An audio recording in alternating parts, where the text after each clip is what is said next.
video is going to be a little bit different from the usual videos. Consider this as a pep talk, because we often feel super down and want to give up on our jewelry businesses, but it's not easy. So I just wanted to really talk to you guys today about how to overcome those hurdles and how I've managed to still keep making my jewelry over the last 8 years and not give up. Even though I've had some really freaking hard challenges. I was working a job where I worked 4 days a week, and yes, I know it's not full time, but still it was really overwhelming, because being a teacher means you got to go home, you got to write reports, you got to mark students' work, you got to prepare lessons, you don't go to school, and then, you know, that's all that you're going to do. So I had a lot on my plate, and obviously a lot of those deadlines and things I couldn't juggle and I couldn't change, and I still managed to find the energy to do my jewelry. Sometimes I was exhausted, trust me. I'd go into the studio and just be there like, oh my god, I can't even think. I don't know how to be creative because I'm so freaking tired. But finding a way to structure my time. At first I was working 4 days a week, then I went down to 3 days a week because I just really needed more time in my jewelry business. So having that Thursday as like, I know I'm going to be exhausted on the Thursday, so to not expect myself to do too much, to kind of like catch up with emails, prepare my Instagram posts for the next week ahead, like do the small little tasks that didn't take too much of my energy, and then save the creative things for the Friday. And sometimes I ended up working weekends as well. If I had a show or I had some deadline and I really needed to get more stuff done, then I could get done in those 2 days. I would find the time to do that. For me personally, coming home after work and then working didn't work for me. So I decided, you know, let me stop trying to force that, and rather I'll work on the weekends. So even if I have a day off for the weekend and then the rest of the time I work, then that was a sacrifice I was willing to make. Even though my friends were going out having fun, to me it was worth sacrificing that, because I knew that it was something I was really passionate about. And the alternative of staying in my teaching job, I just knew that I didn't want to do that in the long run. Like, it was okay for then, but essentially it wasn't something that I wanted to do forever and ever. So I was okay with sacrificing that. When you have a goal and you really want to make it work, then you need to make some sacrifices. So obviously for you, like, have a look at your life, your situation, see where you would be willing to sacrifice or not. If you're not willing to sacrifice anything, like maybe it's, I don't know, spending every weekend with your friends, maybe it's going out in the evenings, all of those things, what are you willing to sacrifice to be able to achieve your goal of having a successful jewelry business? If you're not willing to sacrifice anything, then I'm sorry to say, but then maybe it isn't for you. Maybe then having a 9 to 5 is actually the way forward for you. When you are an entrepreneur and you're running your own business, it's not easy. I'm not going to sit here and lie to you and be like, oh, it's super easy, you know, la la la, I did it in my sleep. No, it's freaking hard work. But to me, I really understood my why from the beginning. And I really was like, I am so passionate and excited about this, because I started making jewelry in 2015. But before that, I had a little taster when I did a little jewelry design for a fellow friend at university in our, like, you know, icebreaker first week, and I designed this piece of jewelry. We didn't get to make it, but just the whole idea of designing jewelry was just something I was super excited about. And then when I did my first taster week in London, when I was doing care work on the side, didn't know what I was doing with my life at the time, trust me, I was confused. So I did a little taster week course, and I absolutely and utterly fell in love with it. And since then I was like, I don't care what I need to sacrifice, what I need to do. This is something that really, like, I've never felt this excited about something in my life.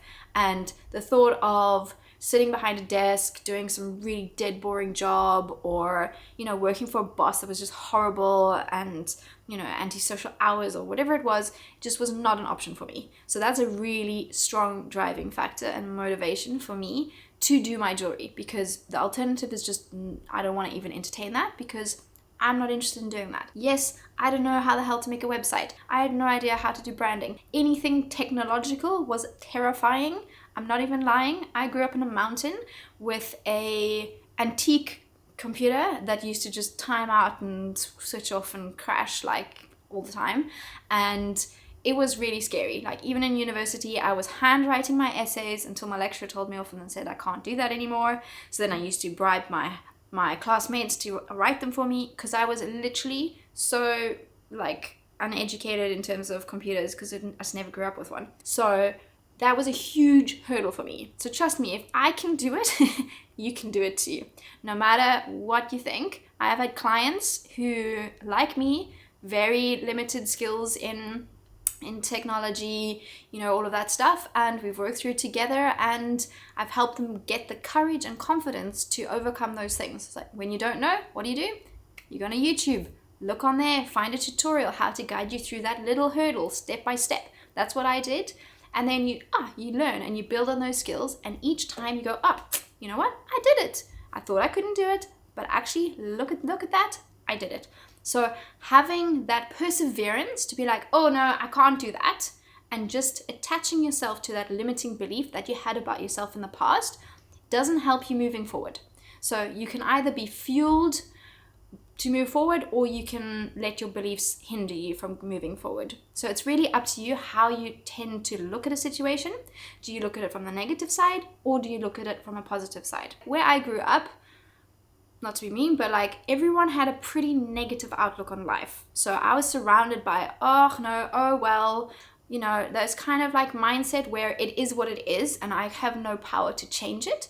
But then I moved cities and I'm surrounded by more upbeat, positive friends, and I was like, oh, actually, everyone around me is super inspiring. So what they also say is you are the sum of the 5 people you spend the most time with. So have a look around you. Who are you spending your time with? And are they uplifting you, or are they pulling you down? Because if you're surrounded by people who are super happy in their 9-to-5s, or not super happy, but just happy having a 9-to-5, have no idea of doing anything creative, you might feel like you're stepping outside of the box, and maybe they're going to judge you. So maybe that puts a lot of pressure on you as well.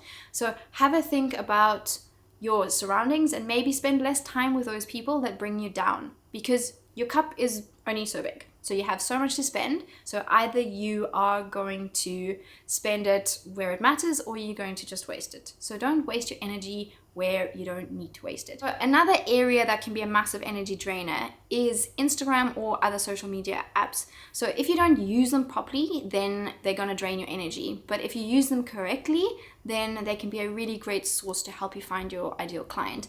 But really, really try not to just spend hours just scrolling on Instagram, looking at everybody else's success and feeling like there isn't any room for you, because that's not true at all. You can use it to your benefit and spend your time building a community that really is inspiring. So when you scroll on your feed, you're looking at other people's work that is really inspiring, and that when you post something, you have a group of people who are actually genuinely interested. So just going out there randomly following random people isn't really going to do it for you. Anyway, I'm not going to go into too much detail about this now, because I'm going to do a whole video on the new algorithm and the new updates and how to make those work for you in next week's video. I also want to touch on last week's video where I mentioned the idea of potentially doing a course. So I was thinking about doing a course launching in September, and I got a lot of good feedback from that. So I will be launching it. Yay! In that, I have a framework that I have used in my business to create 10K sales and consistent online sales in my business.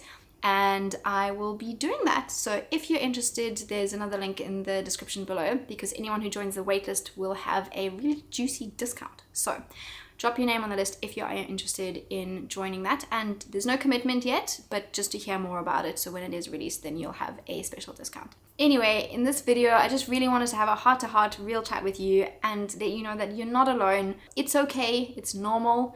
And really what matters is not that you get knocked down, but that you can get back up again. So find that courage within you, find the reason why you're doing your jewelry business, and remember that in those hard times to motivate you to get back up again. Drop me a comment if you want to continue this conversation. I always reply to all of my comments and appreciate all of you guys. Wishing you a lovely week. You've totally got this. I will see you next week in another video all about Instagram.